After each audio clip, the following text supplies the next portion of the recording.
Good evening, everyone. Welcome to the 6th TransformGov Talks event. I'm Gavin Freegard, one of your organisers, and it's lovely to see so many of you here in the room and online as well. Good evening. Hands up if you've been to TransformGov Talks before. Welcome back. Hands up if this is your first time. You're very welcome. Hopefully we'll make you want to come back over and over and over again. We've got two brilliant speakers for you tonight. But before we get to them, just a quick bit of introduction. What is TransformGov Talks? Why are we doing this? There are lots of people in and around government, including all of you, who want to make it better. This is a space for you.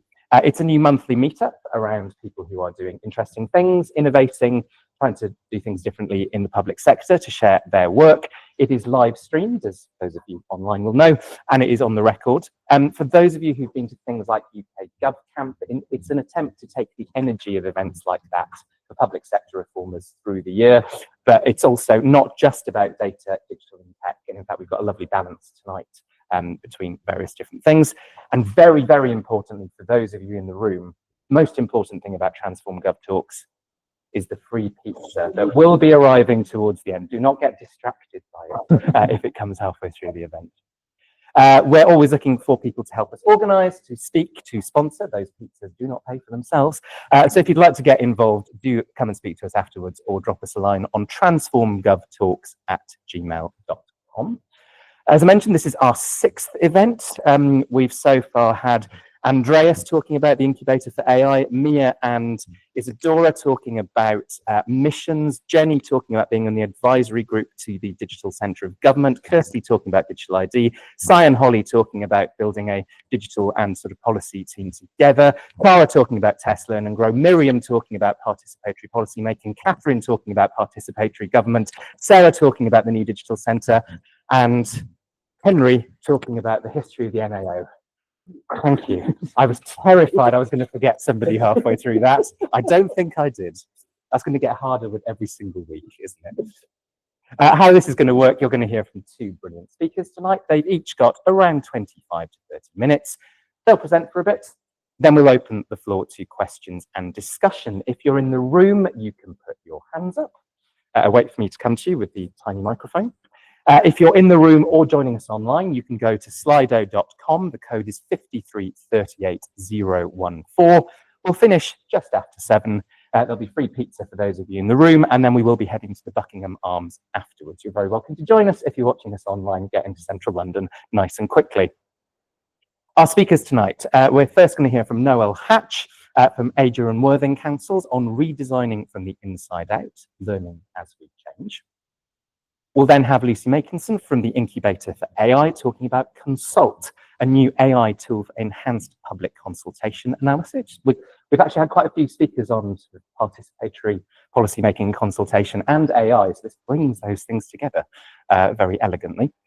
Again, you can ask questions on Slido. Go to slido.com, 5338014, or you can scan that QR code. I will talk and ramble for a few moments, just so it stays on the screen or up on the screen a little bit longer for you to try and get that in. It might be easier to go to the website, but you can use the QR code if you can. While we're on QR codes, we have event number 7 in the diary for Wednesday, the 25th of June. That will take you to the Luma link if you'd like to sign up. Do it now. You're going to love tonight. You will want to come back, I promise you. So sign up for event number 7. Speakers will include Antonio Weiss talking about his new book on AI, amongst others. I think that's more than enough from me. So I'm going to hand over to Noel. Thank you very much. Great, thank you very much, Gavin. So I'm Noel. I'm Assistant Director for People and Change at Adur Worthing Councils. You've probably never heard of where Adur Worthing is. So we're in between Brighton and Bournemouth on the south coast. So we've got fresh air, we've sometimes got sun, and we've got a lot of seagulls. So we're 2 councils. So redesigning from the inside out. I'll talk through how we're working both internally with our staff, with our councillors, but also externally with our communities and partners, and some of the learning as we kind of.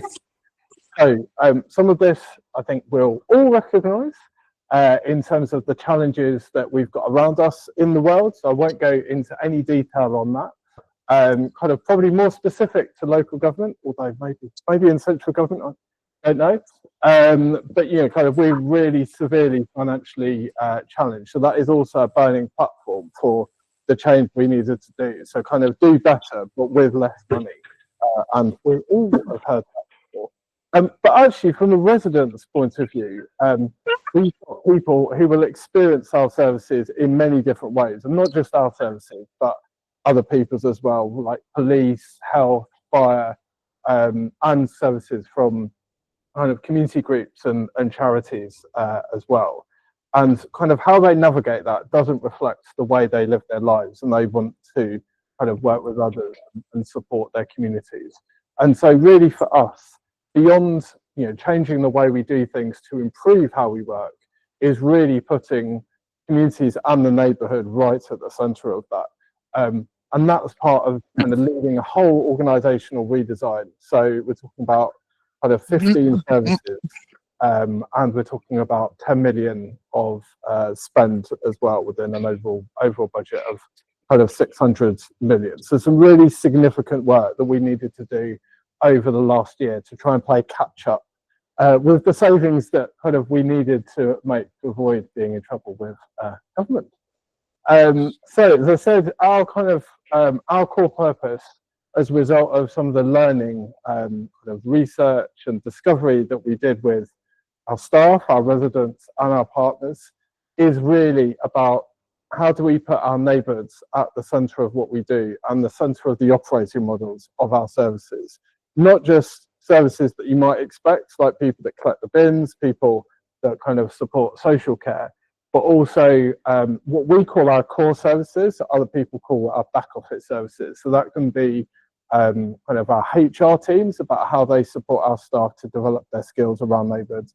Our comms teams, our finance, like what does that mean when you're thinking about neighbours from a financial perspective? I stole this image from Collaborate, so I apologise to them. But in terms of the new offer as a result of the redesign, and this is really something, so you can see the services and the service redesigns are right at the centre of the kind of the work that we've done to transform those services. And I'll talk in a bit about how we've worked with our local partners as well. But some of the infrastructure we've put in place is around actually bringing together different teams around neighbourhoods. We've got about 15 neighbourhoods, so bringing together different staff, kind of working together. We've got some kind of new support that we've invested in for the next 3 years for our local community groups and organisations, what some people call the voluntary and social enterprise sector.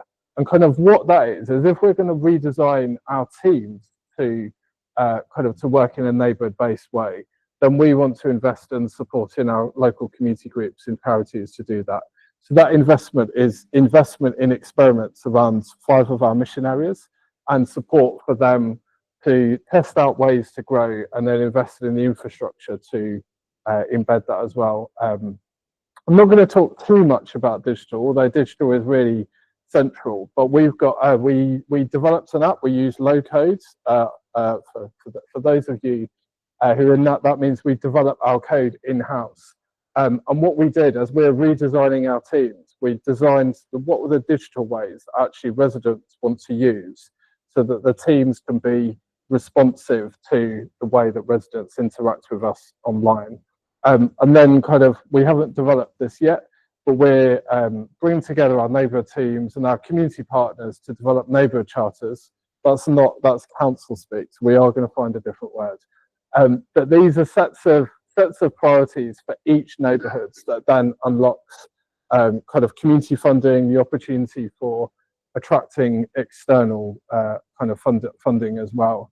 And this, apologies that it's slightly gone over, but this is the move that kind of we want to make. It's not just about redesigning services around neighbours. It's actually, once we've done that, of actually kind of how then services can continue to be adapted and adjusted as a result of some of that neighbourhood infrastructure. that we've put in place. So all of that like feels like, well, this is stuff you could like do in a plan, and then we did it in stages and kind of redesign. But like and this is some of the kind of the abstract, boring but important stuff in terms of like how we've done it, and really getting services to think not just about the servers but the overall as well. But what we did kind of right at the start is we set up some learning labs for staff, because we knew when you're going into a redesign as staff, it can be really uncertain, kind of really scary as well. So we've invested in our learning and development so that staff coming together can then test and learn different ways. And over time, several of those staff now facilitate some of those sessions to say, well, this is what we're going to do next. And we've now got about 20 facilitators who were people that were experiencing the redesign and taking part in it, and are now facilitating those labs with other people. I put this in like towards the start of kind of the presentation, because as I'm going to go through, these are like the three things that like it is exhausting. Like, you know, doing more with less with like half as many people is exhausting, despite all the good stuff that we've done. So really creating spaces to reflect and learn is really important for our staff. It's contested. So, you know, kind of some of the changes in the operating model to go to a neighbourhood base actually challenge people in the way that they've been working, and also with our external partners as well, as we've shifted our investment from something which supports organisations more in a kind of thematic borough-wide way to saying, no, like we're going to invest you in a neighbourhood-based way. And by the way, it's going to be in a test and learn way. You're not just going to deliver your traditional model. And it's uncertain. There's loads of external change taking place. So we started this journey kind of in April last year, and now we've got local government reorganisation, which I'll talk a bit about, kind of around this. What we've done to embed some of the learning from the learning labs is a capabilities program. So this means that on our three key capabilities, which are participation, digital, and delivery management, everyone in the organisation knows what the kind of what the pathway is for them to kind of move to the next level of that. So it's not just about testing and learning to actually tackle challenges on the ground, it's preparing people for the future. And actually that's even more important now we're going for reorganisation, because our councils won't exist in 2 years. We'll be part of a new organisation. So for start, some of those may leave, some of those might have new jobs. Actually having those skills and being able to reach those new levels of skills are kind of a really key. Our kind of so participation is the work that we do directly with communities and with our partners. There's a variety of different work that we've done with that, which I'm happy to talk about. But one of the things that we have done is a lot of like council work and public service work with community groups can feel quite overwhelming. Like we're a big organisation, they're like really small. So with some discovery work, we worked out that actually for residents who've got lived experience of cost of living, who are on low incomes or at risk of homelessness, is how we could support them with the insights and the ideas they had at the point they were having them at the kitchen table, to then support them to test and learn different ways, whether that's providing kind of like playtime for people with learning disabilities, whether that's having food cooking lessons, other types of things as well, and bringing in kind of people from other sectors to like kind of to help them develop the different economic models to scale some of that. So whether that was co-ops or crowdfunding. So this is an example again, like linking to the work we're doing internally with our labs of really taking a test and learn approach. And yeah, we are doing, you know, big 3-year investment in our community sector, but kind of it kind of starts from the kind of the kitchen table.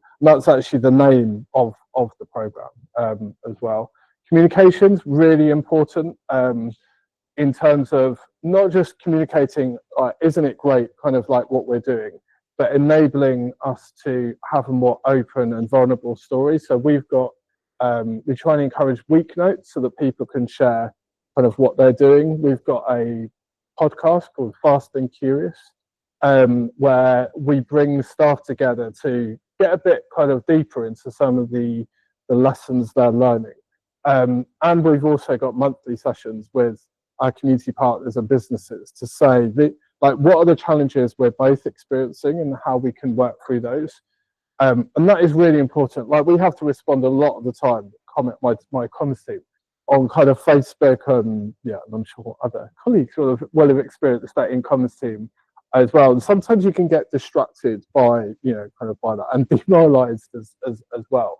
But actually, if we're open about some of the challenges that we're facing, then actually, like, that's started to help people kind of think, actually, we're not hiding anything. We're sharing some of the challenges, and we're also sharing kind of what we're doing about it as well. And an example of that is halfway through our change journey, we had a massive structural issue with our peer, which is a big deal in Worthing, because it's the thing that everyone comes to see. And we're really open, each step, literally every day, sharing that journey. And we used our learning labs to do the test and learn on something that was quite technical, but actually brought various people across the organisation to support us through that, including working with businesses on the peer to help them kind of reset up again. And then kind of finally, so as I said, we've got local government reorganisation where kind of councils across the country are going to kind of merge with other councils, and there'll be devolved powers, hopefully, and investment, even better, from government. But we didn't want to make this something that just the council says, well, here are our priorities. And so what we've done, we set up a programme which builds on some of the work that we've done called Thriving Together. And this is really about people being able to take part in discussions online, be able to submit ideas. We're training up external community facilitators, so residents, to go out and have conversations in their neighbourhoods. But this isn't just about shaping ideas for for a plan that we submit to government. It's also giving them the tools and support that they can then use some of those facilitation techniques and digital tools to get people together in their community. So whether that's like a community cleanup or some work around crowdfunding as well. I'm not going to talk too much about the wider kind of infrastructure, or in terms of kind of how this embeds work beyond our submission deadline to government on our kind of plan for kind of reorganisation.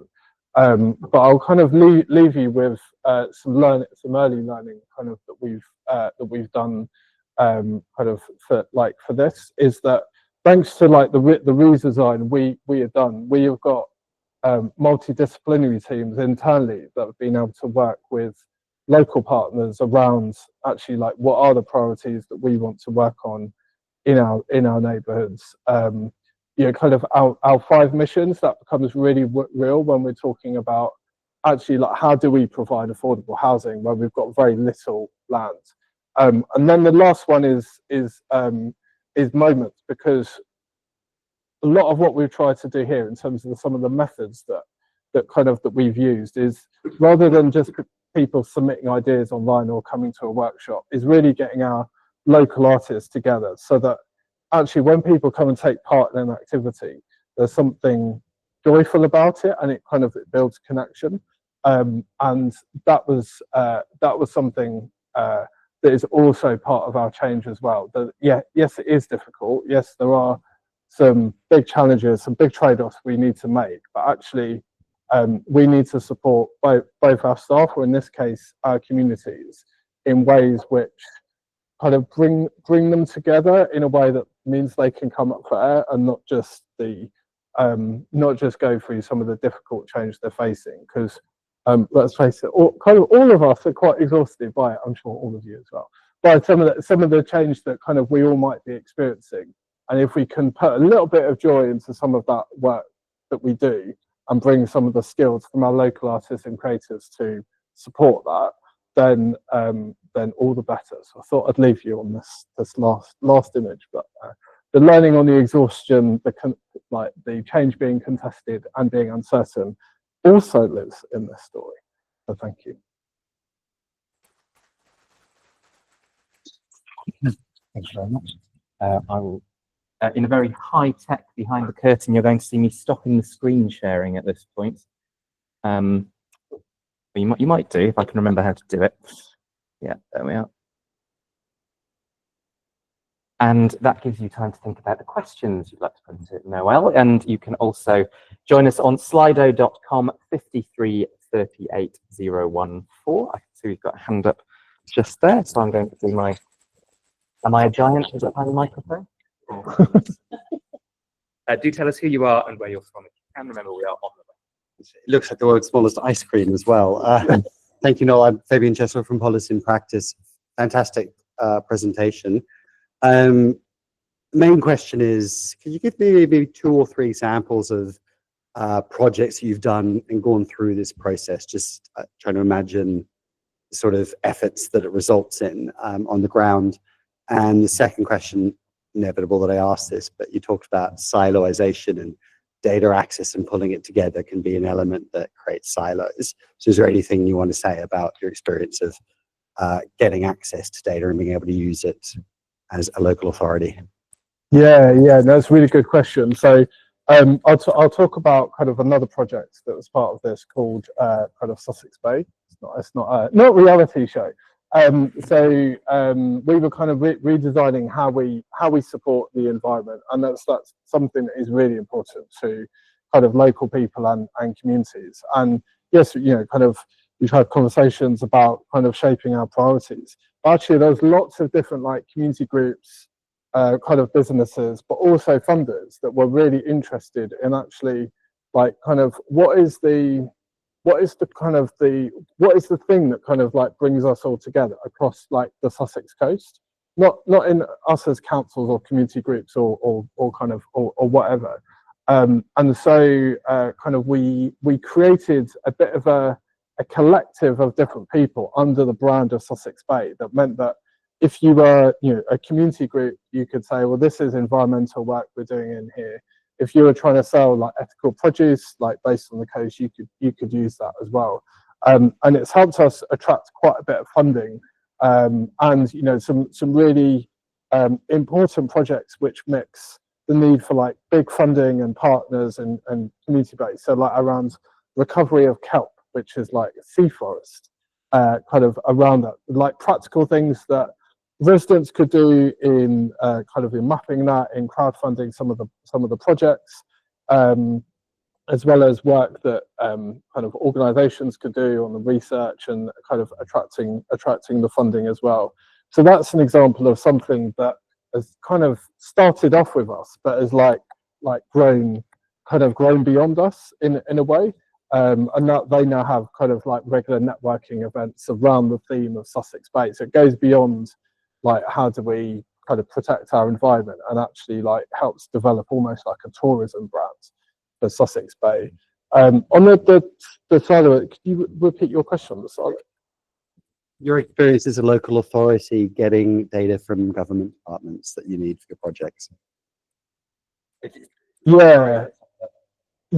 No, it's yes, it's I think it's a really interesting one, and I'll kind of maybe kind of flip it in terms of data, which is actually kind of our kind of our data maturity as an organization like wasn't very high. And so actually kind of what we found is that a lot of the qualitative like data like we were uncovering when we're going out to kind of bid for funding, or when we're going to be submitting our plan to government, actually the hard quantitative data is really important kind of about that. So that is as part of the digital lab I was talking about, some work that we're doing about building data skills. And that includes using data that we need to report to government.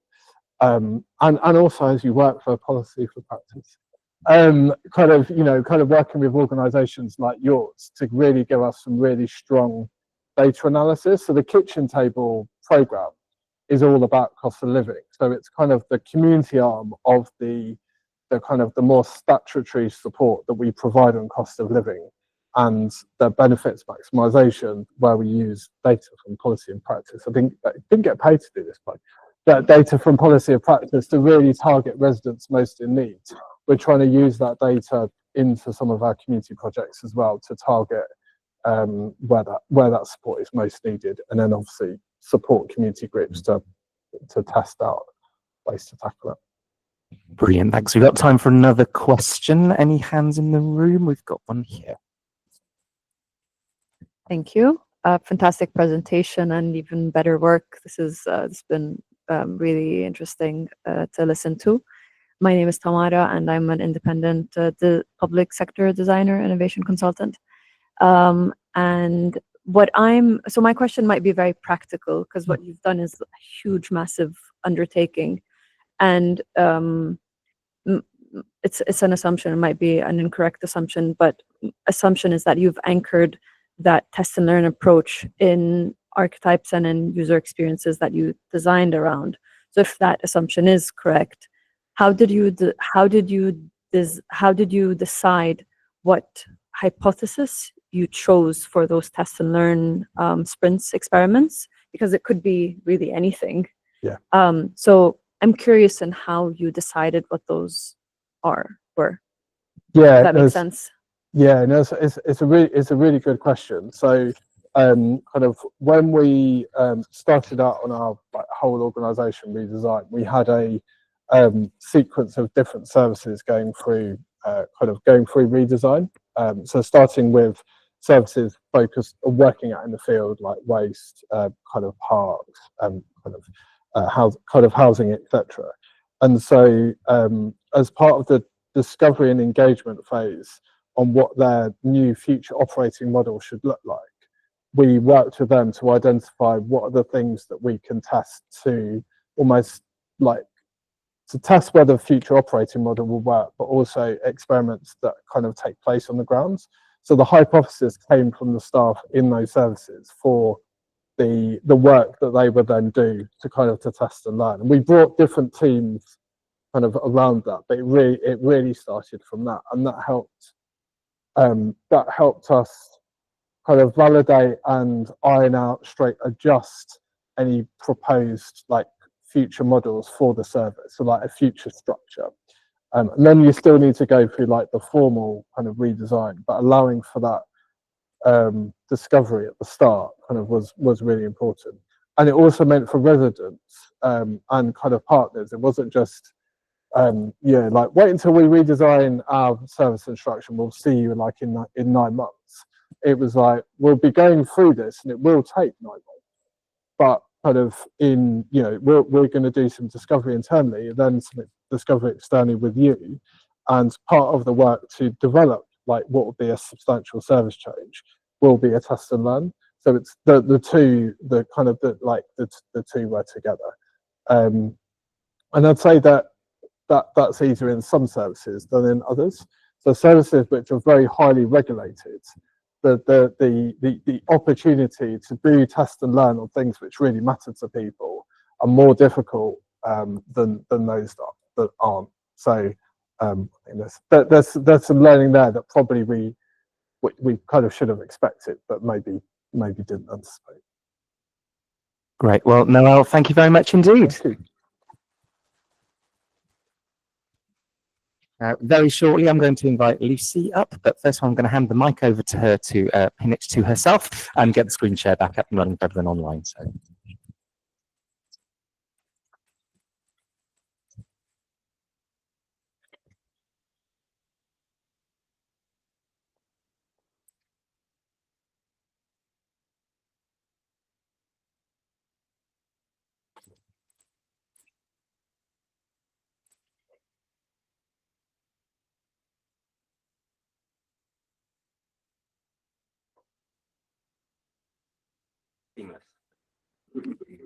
Amazing, thank you.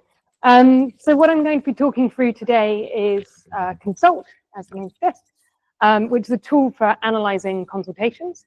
So my background in this is I head up the evaluation team that sits within i.AI. So my background on this is very much the kind of evaluation findings. So I'll talk a little bit about testing we've recently done on a ScotGov consultation. So first of all, what is it? Broadly a kind of AI-powered tool that splits the consultation analysis into 2 stages. I'll talk a little bit about how that's conventionally done as well. The first is identifying what the core themes are, and then the second is taking all of the responses and identifying the specific themes that might be present within them, to kind of give a piece of analysis at the end that says this is the common themes that you might want to be concerned about as a policymaker. And then longer term, the aim is to kind of allow policymakers to really effectively interrogate those themes as well and understand them with a bit more context. One of the big advantages is that it saves a heap of time in what is currently a quite kind of elaborate process. But what I'll try and talk about today is that, you know, from our point of view, it really isn't just about a time-saving piece. There's actually kind of quite significant improvements from the analysis, partly because you save people time. So you allow people to focus on the right elements, which is actually much more about interrogating the findings than it is counting up how many of them there are. And we've already made something called Theme Finder open source, which is the kind of simple version of this, but in the longer run, most of our tools are being made open source for people to play around with and use themselves. So to talk quickly about kind of how public consultations work in general, so they are enormously wide in range. Some of you will be familiar with this. You've got public consultations that get no responses, more kind of favorably, a whole bunch that might get less than 50 responses. That's pretty standard. At that point, it's not that difficult to analyze. Somebody can just sit, read through all the answers and kind of pull out headline findings. That can go right up to consultations where you've got sometimes more than 100,000, sometimes multiples of 100,000 responses coming through, where the task of analyzing them is just a sort of major administrative undertaking in itself. And there's also kind of statutory guidance on this that says that needs to be done within 3 months. So normally what will happen is somebody will read through the responses in order to find the themes. They will decide on the common themes. They will then train a team of analysts in sort of how do we code those themes. And then a team of analysts are sat in a basement trying to get through these as quickly as possible. And then at the end of that, a report is handed over to policymakers who can kind of interrogate that. But they will often at that point have to make their conclusions pretty quickly because they're running up against that 3-month timeline. That's what happens when it's done in-house. Sometimes that's also commissioned out to consultants. Sorry, so I should say what Consult is actually doing is sort of replicating both of those processes, but we've got a human in the loop at both stages, and that's pretty useful for the evaluation as well. So we upload the data, we generate themes, but those themes are then handed back to policymakers to say, is there anything that you were sort of particularly concerned about that we might be missing, for example, or the themes are not described in a way that's terribly useful for them, then we need to go back and kind of review them. But once those themes are agreed, then we go on to the theme mapping. And then that is evaluated by having policymakers review the mappings themselves and just make sure that it's doing the right thing, basically. So this is what it looks like from the point of view of a reviewer that is using Consult. So this is a made-up example, but this might be kind of, what are your thoughts on the current chocolate bar regulations? And Consult will have assigned it themes, and they can choose to accept those themes or say, actually, I don't think it's this one, I think it's that one, or add another one. Basically, do whatever they want, and then click submit. I'm happy with this. Off we go to the next step. So when we were doing it for this evaluation, every single response was then again coded by a policymaker within the team, so that we had a kind of complete data set of how much alignment there was between the two. But we also did quite a lot of user research around the process, particularly actually that earlier stage, which I'll come to talk about, which is how do you refine that initial list of themes?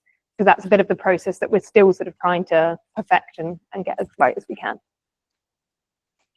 So in terms of the headline findings, we found that 60% of the time, the reviewers made absolutely no changes to the theme suggested by Consult. If you were to ask me in the abstract, that seems somewhat low.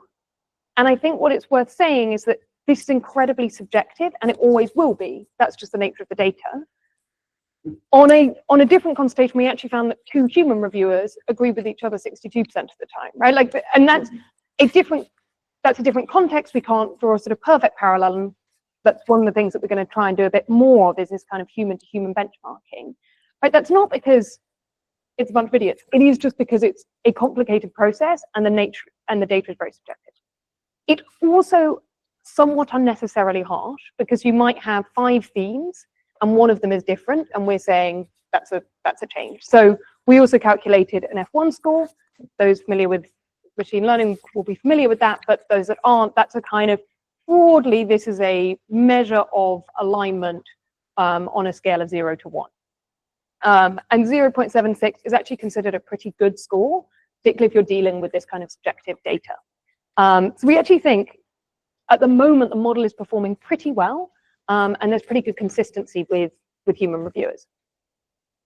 The other thing that's sort of reassuring about this is that it's not having much effect on the theme rankings. So for example, if you've got your most popular theme, you might see a 5% increase in the number of responses that are assigned to that theme, but it still stays at the top. That's less of a problem for policymakers, because they're still going to look at the analysis and go, oh, these are the things I really need to care about. And what we found is that, so there might be one theme that moves around quite a bit. That's at maximum distance for each of the questions. And that's generally themes that are quite low down the list, where, because you've got a bunch of themes that aren't used very much, if they sort of get 5 extra responses assigned, that can really move them up and down the distribution. But actually, the average distance is generally around 1 place that something might move in the ranking. And there's generally, no more than 1 theme that moves more than 2 places. And as I say, a lot of that is kind of at the bottom, so that we're seeing pretty consistent headline findings coming out, which is reassuring.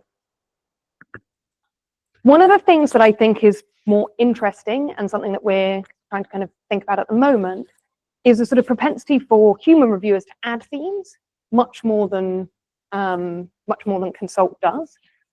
We don't have a kind of clear explanation for why that is. So one possibility is that's just a sort of human preference for not saying that somebody didn't say something. So if you're sort of on the fence, human reviewers might be more likely to go, oh, benefit of the doubt, I want that to be captured. And we did really see that on responses where otherwise they wouldn't have a theme assigned to them. There was more of a tendency to say, oh, well, this theme probably aligns.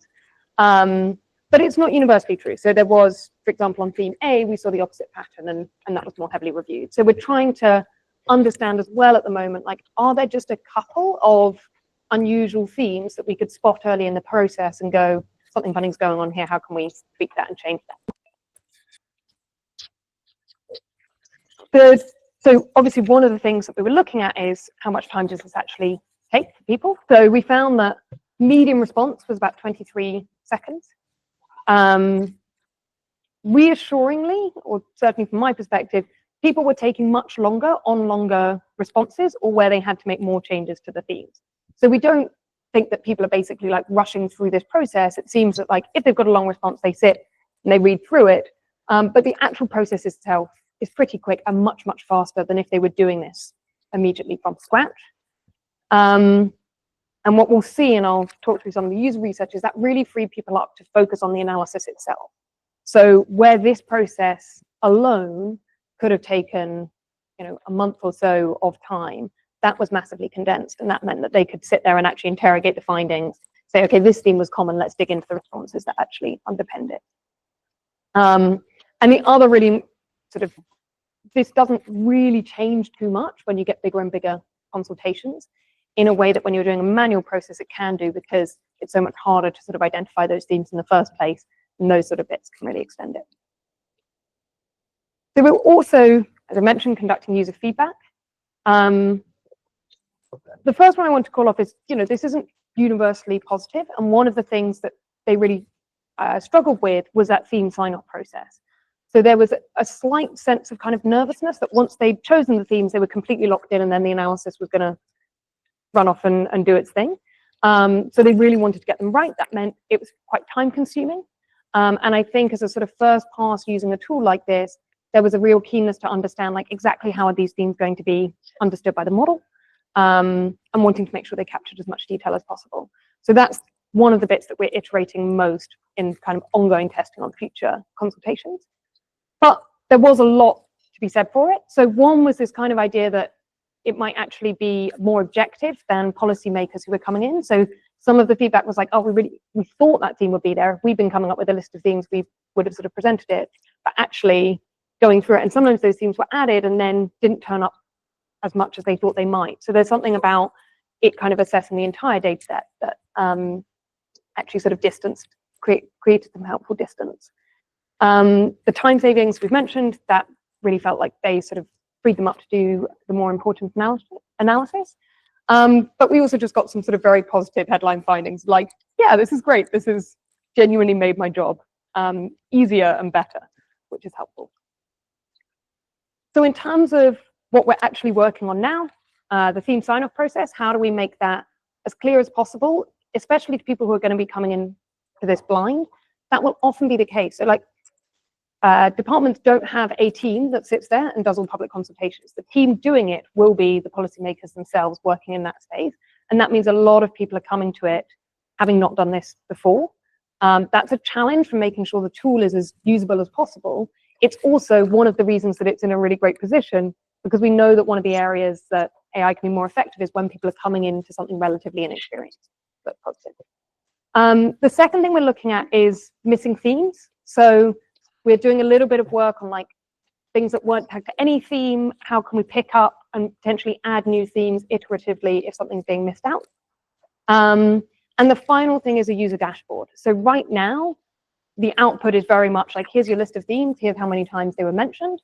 That looks a lot like what public consultation analysis usually looks like, but we don't think that is actually the most useful way for policymakers to engage with it. So what we're trying to develop at the moment is a dashboard where you could sit down, say, oh, it's interesting that theme was mentioned. Can you show me a bunch of responses that came from that theme? How can I interrogate them? Can you show me certain ones, like a response that mentioned these three themes in combination? And sort of allows them to pull things up. But I was already chatting earlier here with some people about like other things that you could build within that. So I think very much the next stage is, how do we make this not as good as what we're currently doing, but actually there's a lot of challenges in the consultation process. How can we make this a much more user-friendly and useful tool to inform the policy process?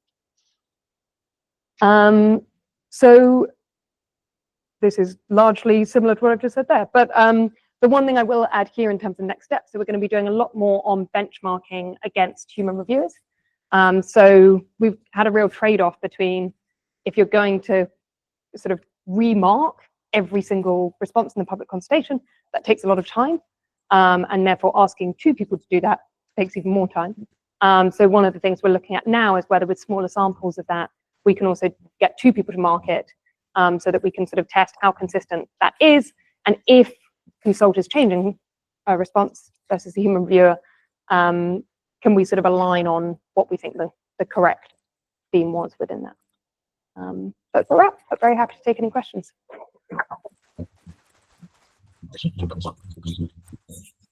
Thank you very much, Lucy. I'm just going to stop the screen share. And yes, we do have time for questions. Who would like to go first? A reminder that you can use Slido as well. It's slido.com. The code is 5338014. Who wants to go first? We've got two down at the front. Ladies first. Hello, my name's Georgie Dennis. I work at a tech startup, and we have a participatory platform that uses deliberation to support decision making. It's a point of clarification, I guess. So did you say at the beginning someone could respond to a question and then say what theme it's most suited to, like the participant? Is that correct?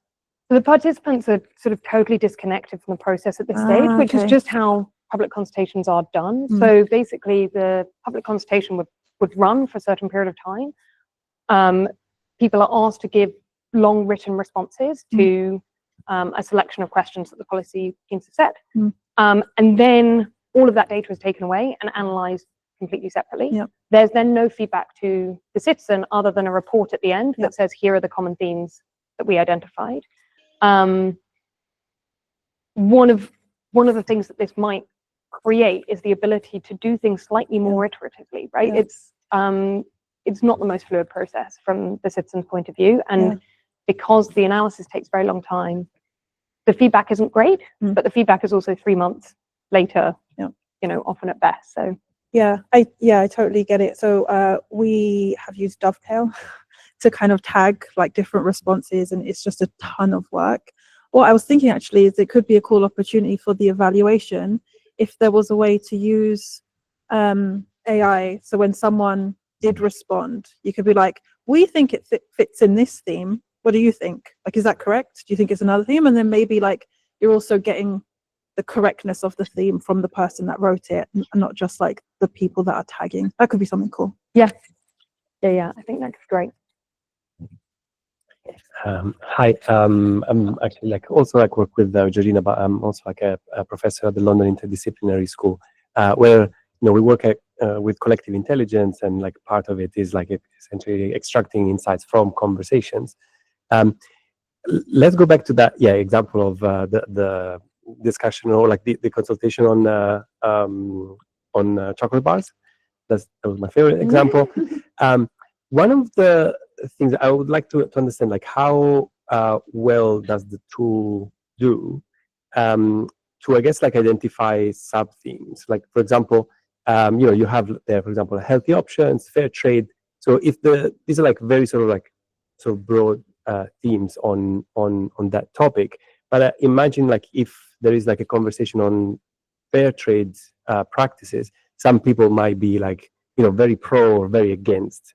So would the model pick up that as a sort of one theme as fair trade practices, or also the subgroup of these people really hate it, these people really love it? So we have actually done some work as well on positive and negative sentiment. I don't think it was within this evaluation. And in general, Consult performed very well on that because it's just a simpler, it should be fairly obvious from the text which one it falls into. So I think that's definitely something that we can do, and it's something that policy teams are quite keen for as well. And actually, one of the things that caused some of the discrepancies in themes was when they were just tagging themes, they wanted to capture that positive negative sentiment. And so often, because they weren't able to, they were looking at other themes that would allow them to do that. So I think that there's a need for that in terms of completeness as well. There was something else when you were talking about sub-themes that I thought you might say, which is also, could you break it down into nuance? So they care about fair trade, but where's that coming from? And I think that might be an interesting place for dashboard in the long run. I mean, this is very much in we're still working out what that's going to look like and what's useful for users.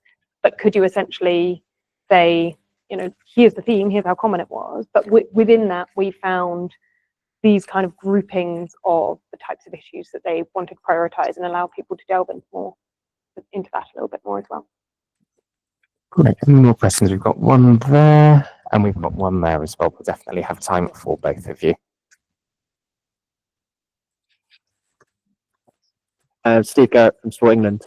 You might have partially answered it in that last question, but does Consult only generate one set of themes? And is that kind of a conscious choice? Because I could see people wanting to kind of up the actually, can we have 2 or 3 sets and see which one we agree with, or can we go into more detail on this one and get that nuance?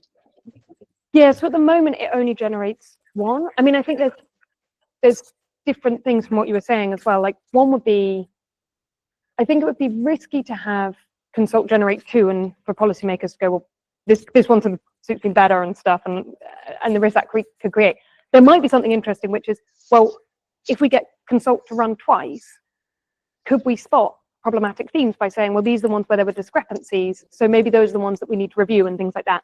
That's still very much early thinking and how we might be able to refine it, but yes, very much thinking around that.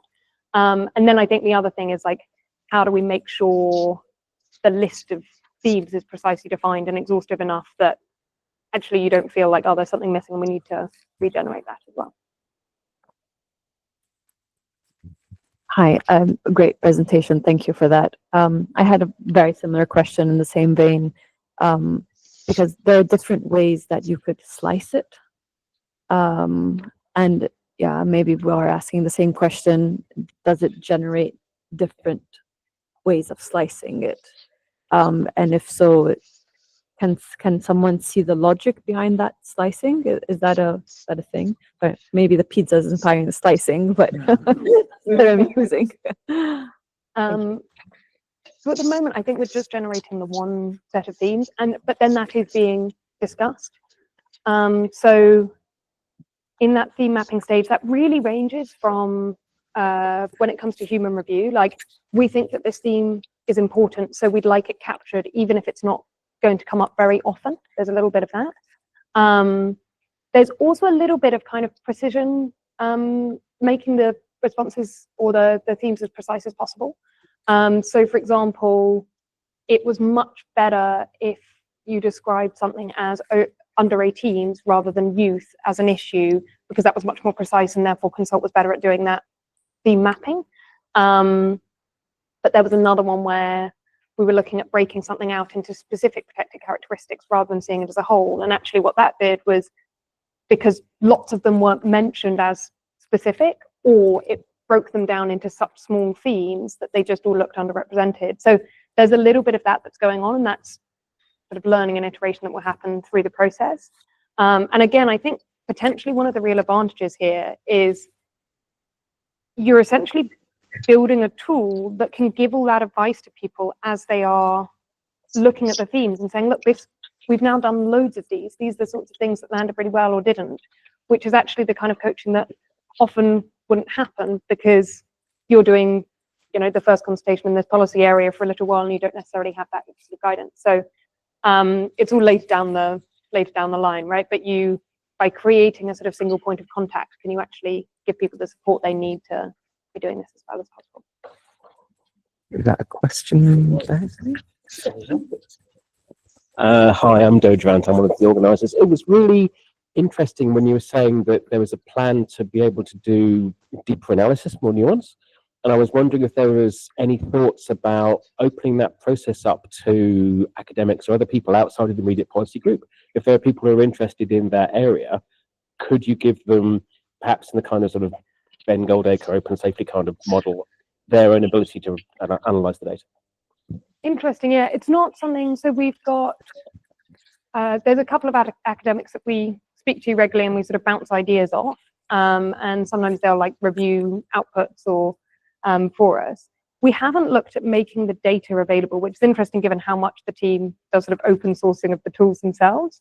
I think one of the challenges, but you're right, Open Safely might get you around this, is like, you'll notice, for example, that all of our themes are just labeled A to I, or A to J for that one, which is not terribly useful if you want to understand what might actually be going on under the hood, but we're not allowed to publish the themes or any of the consultation responses themselves because they're all sort of personal data.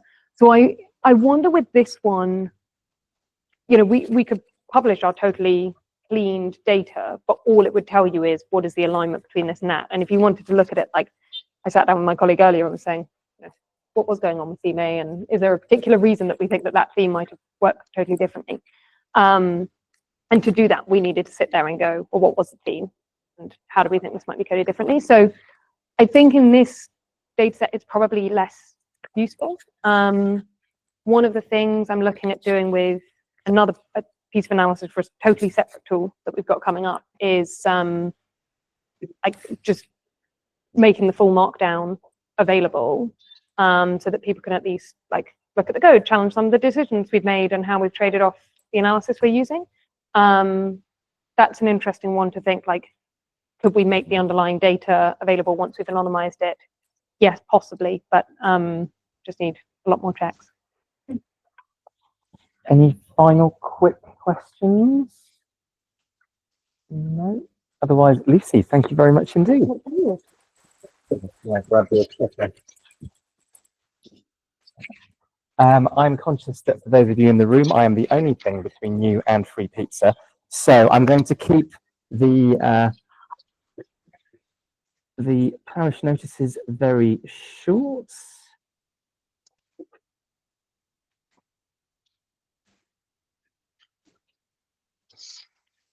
Nice green screen there.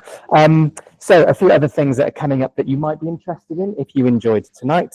A few other events that I'm involved in, Data Bites with Public Digital, and Amanda is sat there in the audience. We're up in Liverpool and online next Wednesday. Go to public.digital/data-bites-series if you'd like to learn more about that. It's our 56th event. If you're interested in participation around things to do with data and AI, the next Connected by Data public engagement community practice meeting is happening on the 18th of June online. We've got Policy Lab and I think Waves presenting, so all about how you can use tech to improve public participation. GovCamp Scotland is coming up on the 19th of June. Camp Digital up in Manchester on the 3rd of July. And do let us know if there's anything else you'd ever like us to advertise. We're very keen to promote all of the other people who are trying to do nice, interesting events for people who care about making government and the public sector work better. A reminder, I'm going to leave it on the screen for a bit. You can scan it now. I really hope you've enjoyed tonight and you want to come back to our next event. That will be in this room, Wednesday, the 25th of June, 2025.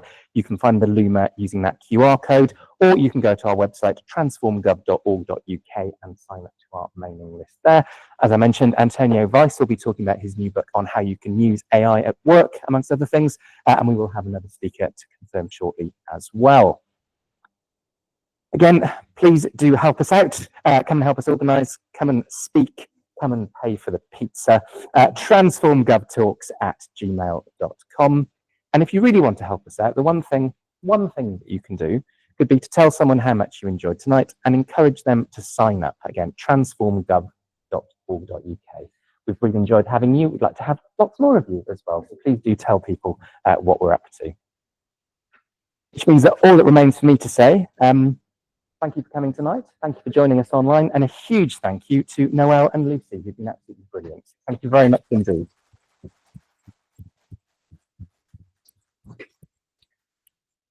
And for those of you in the room, the pizza is over there.